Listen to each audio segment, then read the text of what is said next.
Good afternoon, anti-social media. How are we on this beautiful sunny Thursday afternoon?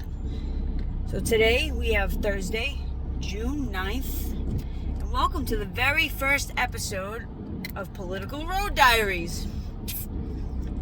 In today's very first episode, we are going to discuss what did Biden fuck up today? But I think the real question is, what didn't he fuck up today? Or the last, 17, 18 months? Anyway, first we're going to kick this episode off with statistics and approval ratings. Let's go back to February of 2021. Biden's approval rating was 62%. And I do approval because I'm 125% sure that the election was rigged. I went to bed at 4 a.m. on election night, and Trump was ahead by tens of thousands of votes. I'd say maybe like 12,000 something votes. I literally woke up an hour and a half later, and Biden was ahead by, 8,000? That doesn't happen. Like, they literally waited till everybody shut their TVs off. Neither here nor there. But his approval rating in February of 2021 was 62%. Today, June 9th of 2022, his approval rating is 24%. So, I bet you're wondering who that 24% is that still stands by this man, that imbecile in the White House. So, I'll give you a hint. The guy driving down 95 in a Prius in the left-hand lane, doing 54 when the speed limit's 55, wearing a mask in the car all by himself. There's one of your supporters. The lady walking down the street outside on a beautiful sunny 70-degree day by herself with a mask on. There's one for you. I used to see the Biden-Harris stickers on the back of cars everywhere. Now I'm lucky I can see 5 a month. Actually, I'm not lucky. I consider it a very big disappointment. Anyway, so to the 24% that still stand by this imbecile, let me ask you a question. Why? Do you enjoy having your wallet hurt as opposed to your feelings? I mean, yeah, great. Gas is almost $6 a gallon. But guess what? There's no mean tweets. I don't get it. I really, really don't get it. I don't understand how there's still 24% of real Americans, well, you're not real if you still stand by him and you're not American, are still sticking with this man. And I love it when they tell me Biden has nothing to do with gas prices. You're right, his policies do. Day one, he shut down the pipeline. 11,000 plus employees lost their jobs. 7,000 plus of those were union. But he's so union blue. And out of those employees, 127 took their own lives. 127 of them. Now, I don't get it. I really don't. So you have the gas prices, you have baby formula shortage, because Biden administration is intercepting all shipments of baby formula and feeding them to migrant families. It's pretty sad when he's putting immigrants in front of his own constituents. American lives do not matter to this man, to that administration. And that's what you people don't understand. Trump put America first. He put Americans first. He never said you couldn't come to America. He just didn't want you to cross the border illegally. He wanted you to do it the right way. Same thing with abortion. He never said you couldn't have one. He just said you had to pay for it yourself. And you're only allowed 6 weeks. Biden administration allows up to 32 and a half weeks to terminate a pregnancy. And he's a devout Christian? How are you people okay with this? I'll never understand or comprehend the 24% that still stand by this man. And it's been 17 months, and his approval rating has dropped almost 40%. We're looking at, 38%? So now that's going to bring me to my next topic. topic. 2 weeks ago, about 2.5, Biden did a press conference in regards to the mass shooting in Uvalde. And he said, where is the backbone? Well, Biden, guess what? Us real Americans, the ones who are fed up, and the ones who did vote for you but are fed up with you as well, have been wondering that since January 20th, 2021. Where is the backbone? Our country has no leader. Our country has no backbone. We are literally the laughing stock of the entire world. December 2019, before COVID, we were number one in everything. We led the world. We were at peace. There was no wars going on. Russia wasn't invading Ukraine. There was a gentleman's agreement between the two. We had a gentleman's agreement with Kim Jong-un. We had a peace deal with the Taliban. Which, by the way, to this day, almost 1 year later, you have yet to say the name of those 13 soldiers who unnecessarily lost their lives. And yet, 24% of these so-called Americans stand by you. Say their names, Biden. Say their names. Because we are not acknowledging them, but you're acknowledging George Floyd and giving them a military-style flag. That's a military gesture. And you disrespected the military blatantly by giving George Floyd's family a flag. A criminal. I'm not condoning the way he died, but you're acknowledging a criminal. The man was wanted for holding a gun to a pregnant woman's belly. He was wanted for questioning and the rape of a handicapped teenager. And I watched that whole video from beginning to end. The police told him 55 times that I kept count of. There was probably more. To knock it off. All they wanted to do was just ask him a couple questions. He got out of line. Again, I'm not condoning the way he died. But to disobey police order from several police officers 55 plus times, I'm pretty sure that doesn't call for a military-style folded flag. And yet, you invite his family to the White House. You acknowledge it. It's fine, I understand you feel bad the way he died. But you don't even acknowledge the soldiers that died under your administration. Their blood is on your hands. As well as those babies that were killed in Uvalde, Texas. Yeah, their blood is on your hands too. So, all in all, you've been a very big disappointment. I know a lot of the Republicans or independents that voted for you because they didn't like the way Trump spoke. Wanted to give you the benefit of the doubt. But they quickly changed their minds after day 3 when you decided it was okay to turn over all of Trump's executive orders, including Operation Talon, which was keeping pedophiles and sexual deviants, if you will, criminals, out of the country. Any sex crimes that were committed by an illegal immigrant or even legal immigrant, Operation Talon called for them to be deported. And surprisingly, you turned that one over. Why? Is it because you stand by them?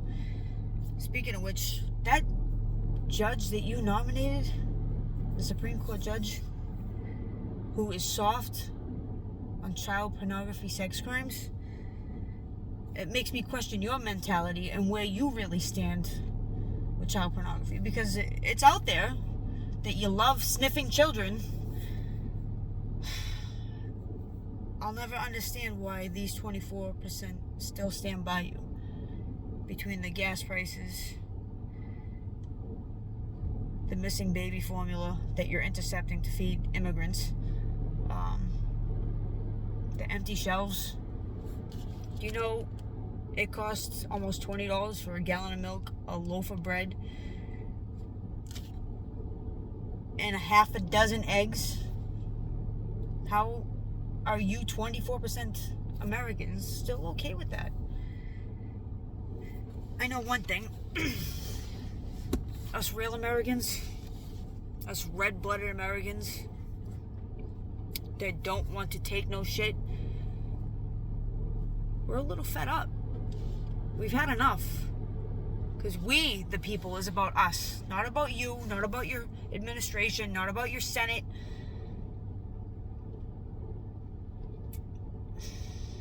You blame Trump for the shootings, the mass shootings, when 5 of 6 of the major mass shootings took place under the Obama administration and your administration. Only one, Vegas, took place under Trump. So how can you blame Trump? Because there's actually proof that he proposed a new bill to the Senate, and he didn't care if he was going to piss off the NRA. He said you have to be 21 to buy a handgun, but you only have to be 18 to buy a weapon that is used in mass shootings. He goes, there's something wrong with that. He wanted to fix it, and the Democrats wouldn't let him. So now, your solution is to punish the law-abiding, gun-carrying citizens. When in reality, it was a good guy with the gun that killed a few of the suspects. So instead of punishing the ones who actually obey the law, maybe change your screening process. Make it a little bit stricter. Because the Second Amendment was ratified almost 233 years ago. Guns haven't changed. But what has is society.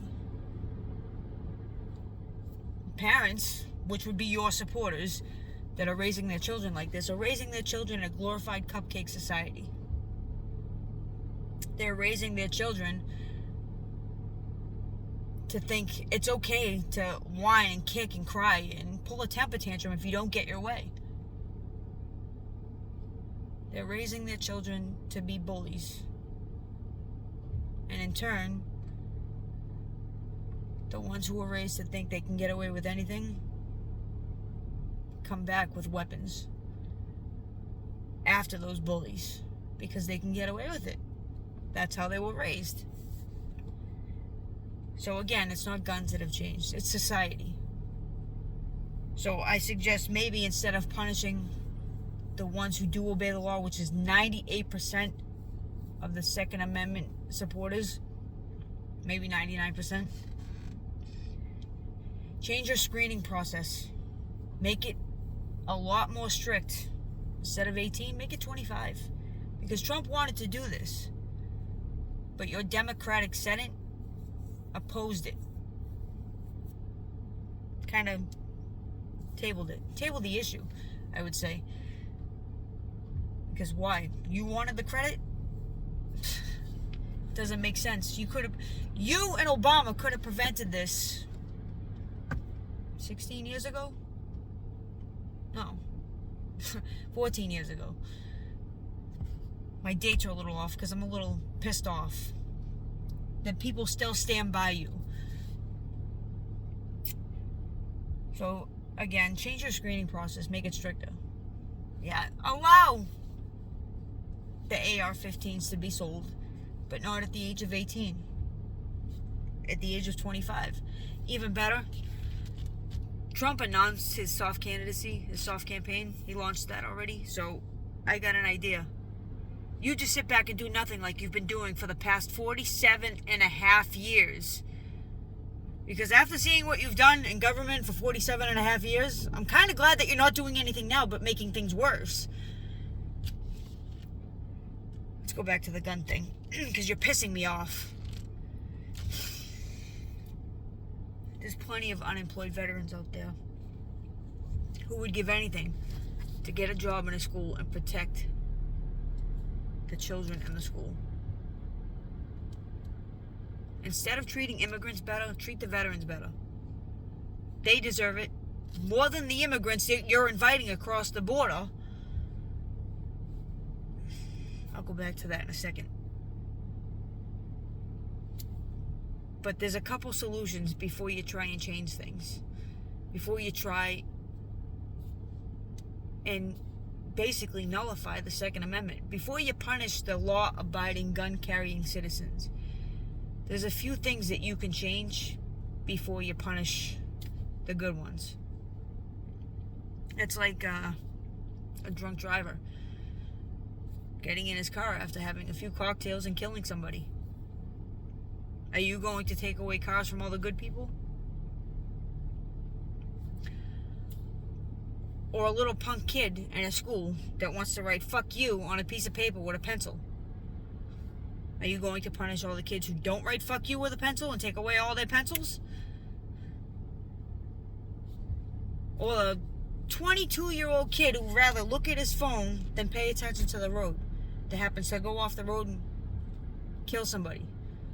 Are you going to punish everybody and take away their phones? No, because it doesn't make sense, does it? There's solutions to everything, rather than try to target the actual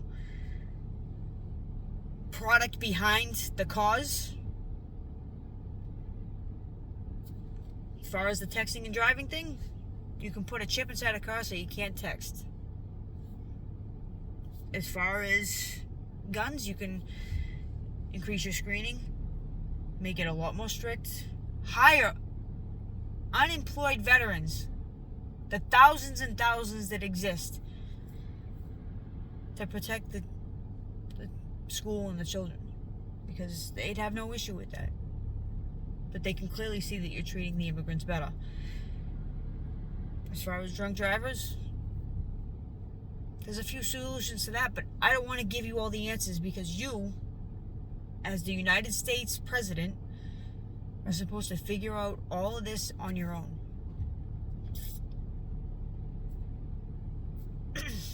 This was supposed to be kind of like a joking episode, but it's hard to joke with all this shit going on under your administration.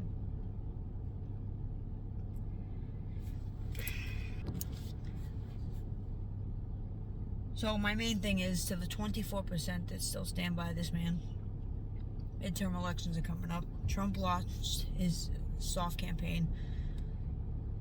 I really, really suggest you read up on everything. Just because you didn't like the way Trump talked, that's no excuse. We were in a much better place fiscally. We were at peace. Yeah, we had COVID, but we were dealing with it. And again, that wasn't his fault. The first reported case of COVID, January 20th, 2020, reported in the state of Washington. 3 days later, there was another case that was reported. January 29th, Trump makes the decision to shut down travel to and from China. Pelosi and the Democrats that sit on the Senate labeled Donald Trump a racist. Why are you only targeting China? Why are you only shutting down travel to and from China? That's not fair. That's racist.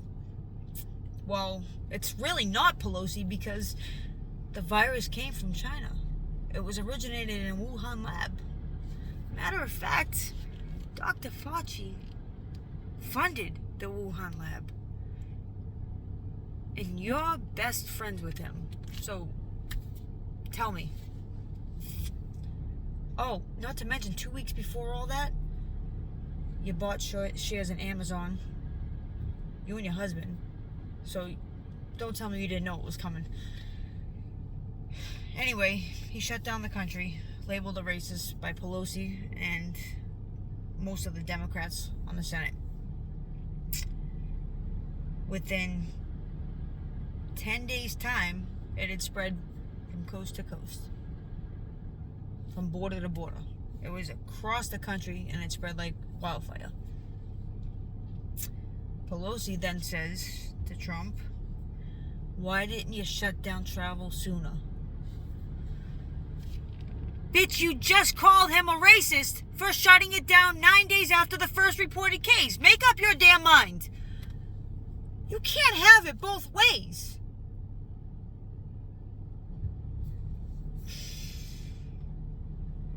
So again, COVID was not Trump's fault. He is not responsible for all those deaths. You know who is? You know when the CDC recommended all this, and this, and this, and this, and you know, they recommended that you stay away from people that you don't live with, blah, blah, blah. Try blaming those people that didn't listen. Trump did his best. Thank you to my president, Donald J. Trump, for pushing the vaccine. That's the only reason I got the shot, was because my president put it out there. And my president got it. But he's not responsible for the deaths of all those people. And believe it or not, there was more deaths from COVID under Biden's first 4 months than there was in Trump's last year in office. So if you're going to hold Trump responsible for those, maybe we should hold Biden responsible for those. It's the people who don't listen, who didn't take it seriously. When the CDC says we don't know anything about this, we recommend that you stay away from people that you don't know where they've been. We recommend that you don't travel in the same car. We don't recommend large gatherings, especially inside. For those people that didn't listen, they're responsible for their own deaths.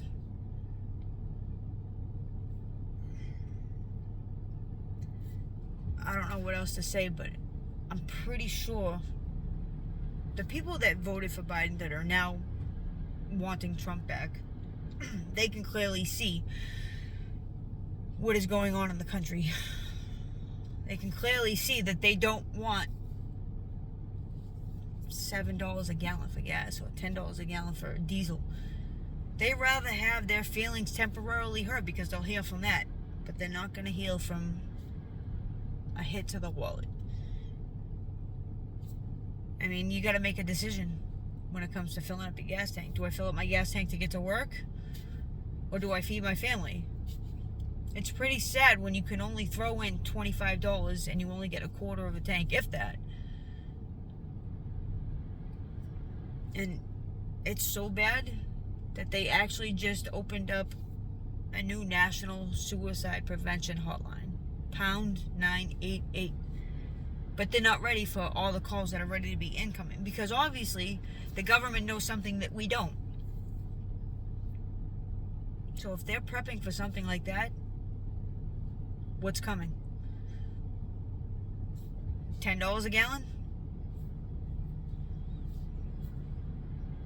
So, to the 24%, to Joe Biden, to Kamala Harris, to Nancy Pelosi, the Americans, us real Americans, myself, and thousands, hundreds of thousands, even millions of others, we're fed up. We've had enough. Our wallets can't take any more. And it's sad that we see people struggle under your administration.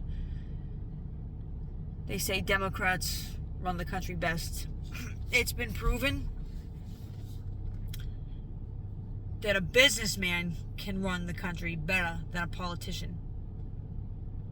And I'm pretty sure that was proven time and time again. And it's being proven right now when you have Russia invading Ukraine. We're at war with Taliban. You left hundreds of thousands, millions of equipment and guns for the Taliban. You left Americans behind on foreign soil. You know why? Because you didn't keep up your end of the deal. The deal was to be initiated when the Taliban first made a peace deal with Donald Trump. The remainder of the deal was to be carried out by February 15th, 2021. Biden, however, didn't take that seriously. And the end result was 13 soldiers lost their lives. Memorial Day was about them, among the many other soldiers who lost their lives in the line of duty. But as a United States president, how can you forget about the rest of the Americans that were over there? How can you leave all those weapons and tanks and guns and missiles for the Taliban? I think you need a mental health evaluation, Biden. But I know one thing is for sure. When this mess is all over, Trump's getting in. Because by the time it comes around for election time, your approval rating will probably be down to, 5%. Because those are the people that don't want to admit that they actually voted for you because you've put this country in such a shitty fucking place. I voted for Hillary Clinton in 2016. I'm a registered independent. 8 months after the election, Trump grew on me. It was about money. It was about putting this country in a good place. And I heard it over and over again. Why wouldn't you vote Democrat? What's best for you? Well, what's best for me is necessarily what's best for the country. Yeah, I like extra money in my paycheck, but if I'm not safe from terrorist attacks or anything, how can I enjoy the money that's in my wallet? And that was a good thing. Trump put America first. He didn't take any shit. You, however, you're a human rug. You let the whole world walk all over you. And it's a joke. You're a joke. I don't give a shit if I hurt your feelings. Because on top of hurting our feelings, you're hurting our wallets, you're hurting our families. You hurt the people who took their own lives when you shut down the pipeline on day one. Oh, wait, let's not forget the cost of insulin has gone up 700% because you overturned Trump's executive order for it to cost no more than $35 for a 3-month supply because it's a life-saving drug. You reversed that one too? How can you live with yourself? But I'm hoping sooner rather than later that these 24% that are left, they catch on real quick. Do your research. Compare statistics. Here we got Trump and Biden. Yeah. Trump was boisterous, he was loud, he was obnoxious. But he didn't take any shit. And he used our gas supply. We weren't dependent on foreign countries. How much more can you take? I know I can't take much more. At first, I found a little humor. Now, it's disgusting. But we're fed up. We've had enough. We, the people, have to take a stand. Not that Kamala Harris would be any better, but we can't deal with you for another 2.5 years. It's just, you want to post statistics, you want to post facts. Do me a favor, 6 months time, check the suicide rates. I guarantee you it's going to jump 25% because of this imbecile in the White House.